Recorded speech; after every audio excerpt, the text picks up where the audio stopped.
This is Tim Bryce with my column titled, Who is the Domestic Terrorism Bill Aimed at?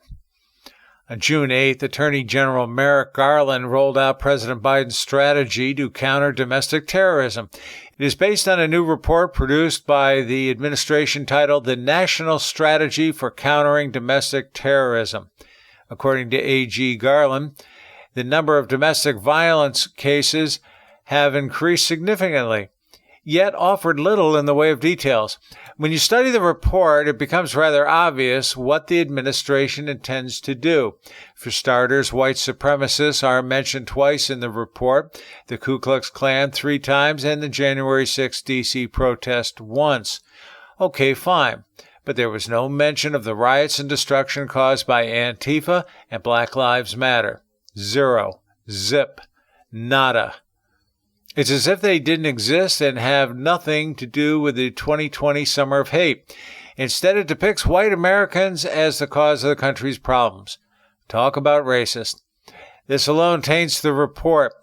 It would have had more credibility in the eyes of the country had they added these two parties, but they did not.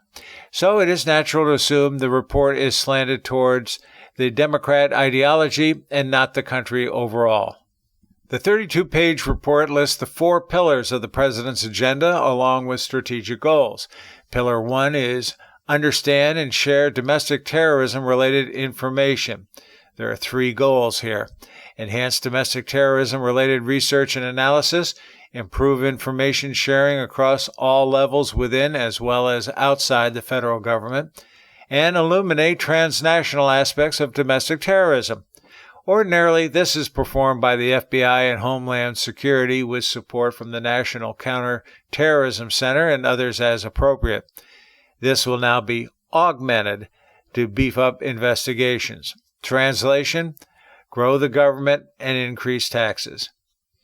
Pillar 2, prevent domestic terrorism recruitment and mobilization to violence.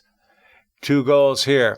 Strengthen domestic terrorism prevention resources and services, and address online terrorist recruitment and mobilization to violence by domestic terrorists. This translates into more monitoring of social media and computer games, along with swift censorship.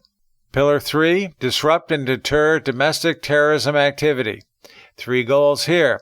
Enable appropriate enhanced investigation and prosecution of domestic terrorism crimes, assess potential legislative reforms, and ensure that screening and vetting processes consider the full range of terrorism threats.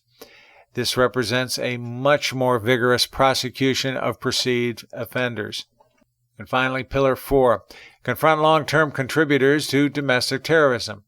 As stated in the report, quote, that means tackling racism in America. It means protecting Americans from gun violence and mass murders.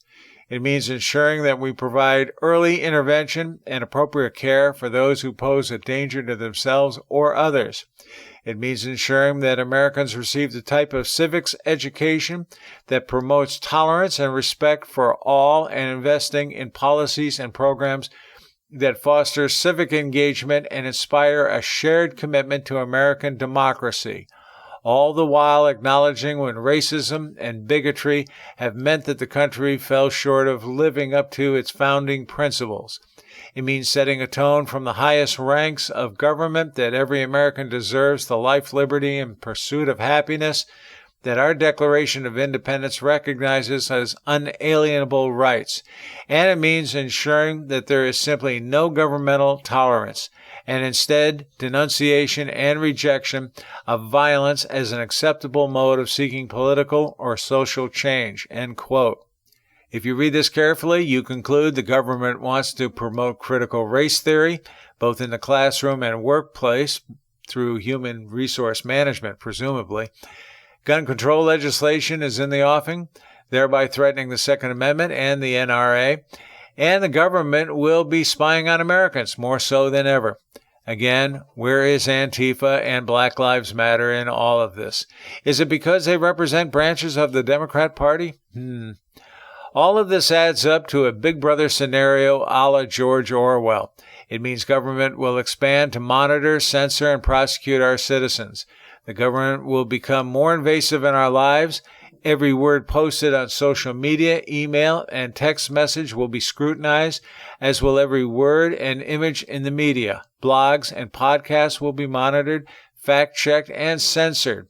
It is truly aimed at political adversaries, not true terrorists. This program is a genuine threat to the First Amendment, specifically the right of free speech. Think about it. Correspondence will be analyzed, news, editorials, music, humor, even pornography. If you are caught, you will be blacklisted or serve time, regardless if your postings were prepared innocently. It would be one thing if this was designed to be fair and equitable, but the reality is it is not. Make no mistake, our freedom is on the line. Welcome to China. Friends, keep the faith. This is Tim Bryce in Palm Harbor, Florida. Follow me on the internet at timbryce.com.